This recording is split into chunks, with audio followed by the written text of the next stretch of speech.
एक शहर में कमला नाम की एक लड़की रहती थी। वो एक छोटे से घर में अपने मम्मी पापा और अपने बड़े भाई शोभिक के साथ रहती थी। कमला का एक अमीर और सुंदर लड़के से शादी करने का सपना था। मैं शादी करना चाहती हूँ। सब ये बात सुनकर बहुत खुश हो जाते हैं। अरे वाह बेटा, ये तो बहुत अच्छी खबर है। अरे वाह बहना, अब तो कोई अच्छा सा लड़का देखकर तेरी शादी कर देंगे। पर मेरी एक शर्त है। मैं एक अमीर और सुंदर लड़के से शादी करना चाहती हूँ। क्या? सुंदर लड़का तो फिर भी मिल जाए, पर अमीर लड़के से शादी कराना मुश्किल है। कमला देख, अमीर लड़का हम छोटे घर वालों के नसीब में नहीं है। हम तेरी किसी आसपास के लड़के से ही शादी करवा पाएंगे। नहीं, मुझे कुछ नहीं सुनना और ना ही कुछ समझना है। मुझे एक अमीर और सुंदर लड़के से शादी करनी है। अगर ऐसा नहीं हुआ तो मैं आप सबसे बात नहीं करूंगी। और फिर कमला अपने कमरे में जाकर दरवाजा बंद कर देती है। सभी घर वाले बहुत परेशान होते हैं। उसकी ऐसी जिद सुनकर वो घबरा जाते हैं। अब हम क्या करें? अब इसे कैसे बताएं कि अमीर लड़के से शादी करने का सपना सिर्फ सपना ही रह जाएगा। नहीं माँ, तू चिंता मत कर। कमला मेरी छोटी बहन है, मैं कुछ न कुछ जरूर करूँगा। शोभिक एक अमीर और सुंदर लड़के की तलाश में निकल जाता है। वो जिस भी अमीर और सुंदर आदमी के पास रिश्ता लेकर जाता है तो वो आदमी उसे धक्के मार कर बाहर निकाल देता है, क्योंकि वो छोटे घर से होता है।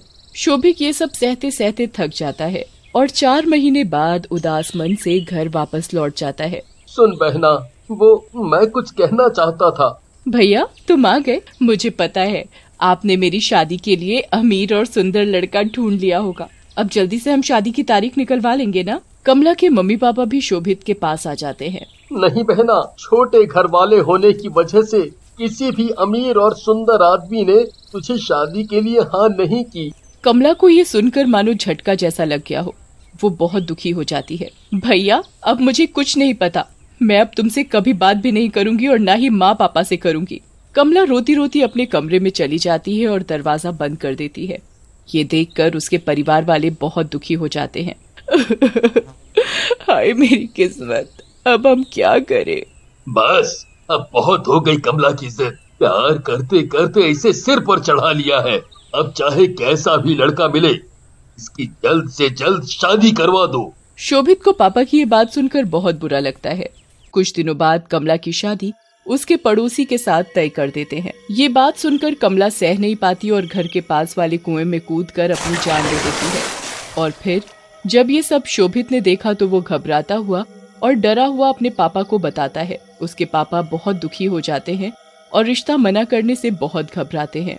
फिर कमला के पापा लड़के वालों को सारी बात बता देते हैं। अजी, यही दिन दिखाने के लिए रिश्ता पक्का किया था आपने, हैं?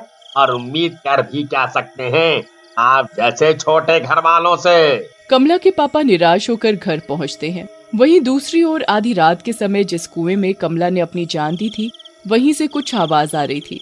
ऐसा लग रहा था जैसे कोई लड़की बुरी तरह से रो रही है। फिर अचानक से वही लड़की की रोने की आवाज बुरी तरह चिल्लाने की आवाज में बदल जाती है। तभी वहाँ से एक बूढ़ा आदमी जा रहा होता है, जो एक राजा के दरबार में साफ सफाई का काम करने वाला होता है। वो जब कुएं के पास से गुजर रहा होता है तो वो भी घबरा जाता है और देखता है कि कुएं में एक लड़की की लाश के साथ एक भयानक चुड़ैल जोर जोर से चिल्ला रही है।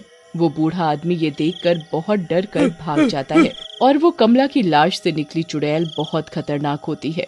जीते जी तो मेरी शादी किसी सुंदर और अमीर लड़के से नहीं कराई, पर अब मैं अपना ये सपना अपने आप पूरा करूंगी। अब देखती हूँ कैसे कोई मुझे अमीर और सुंदर लड़के से शादी करने के लिए मना करता है।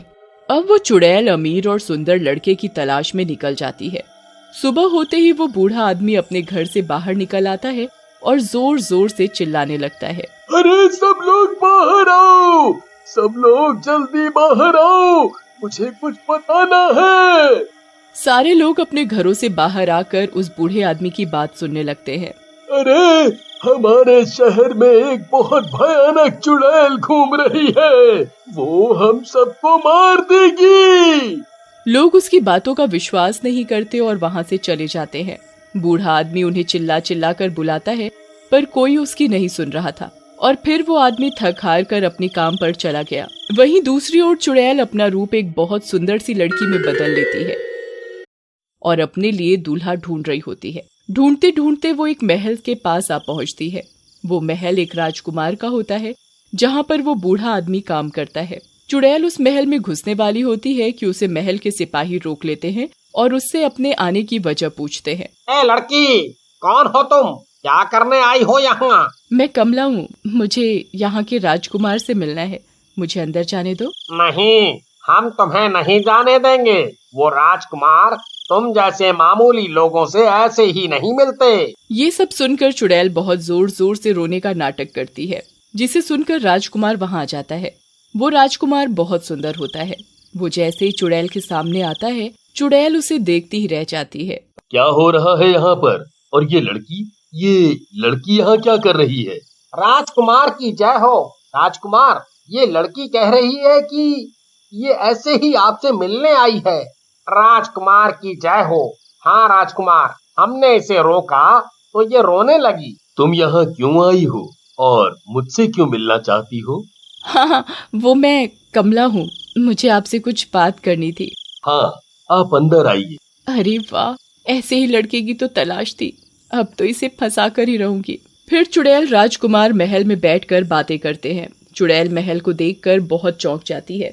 अरे वाह, इस महल की मैं राजकुमारी बन गई तो मजा ही आ जाएगा। आप मुझसे कुछ कहना चाहती थी ना?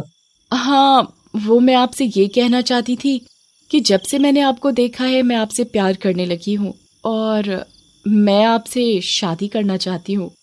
राजकुमार भी चुड़ैल के सुंदर रूप को देखकर मोहित हो जाता है और उसे हाँ कर देता है। मैं आपसे शादी करने के लिए तैयार हूँ, पर आप रहती कहाँ हैं? आपका परिवार कहाँ है? वो मैं अनाथ हूँ, मेरा कोई परिवार नहीं है और मेरे रहने का कोई ठिकाना नहीं है। ओह, तो आप यहीं मेरे महल में रुक जाइए। शादी करने के बाद आपको यहीं तो आना है, तो आप पहले आ जाएंगी तो कौन सी बड़ी बात है। चुड़ैल इस बात से बहुत खुश हो जाती है। पूरे महल में राजकुमार और कमला बनी चुड़ैल की शादी की जोरों शोरों से तैयारी होती है और राजकुमार ये ऐलान कर देता है कि अगले दिन ही शादी होगी। उस बूढ़े आदमी को भी महल में रात को रुकना पड़ता है क्योंकि शादी की वजह से महल में काम बढ़ जाता है। रात को कमरे में अकेले कमला बनी चुड़ैल अपनी असली चुड़ैल के रूप में आ जाती है और इस खुशी का जश्न मनाती है। अरे वाह, जो मैंने सोचा था वो सच हो गया, बहुत सारा पैसा होगा और सुंदर पति होगा। मजा आ गया। कमरे का दरवाजा थोड़ा सा खुला होता है और उस खुले दरवाजे में से चुड़ैल का रूप वो बूढ़ा आदमी देख लेता है और वो बहुत घबरा जाता है और वो जाकर राजकुमार के कमरे के आगे ही सो जाता है ताकि सुबह होते ही वो सब कुछ उन्हें बता सके। सुबह हो जाती है। राजकुमार अपने कमरे के बाहर आ जाता है। राजकुमार अपने कमरे के सामने उस बूढ़े आदमी को देखकर चौंक जाता है। अरे बाबा, तुम यहाँ क्या कर रहे हो? महल में इतने सारे कमरे हैं और तुम यहाँ सो रहे हो? राजकुमार, वो मुझे आपको कुछ बताना था।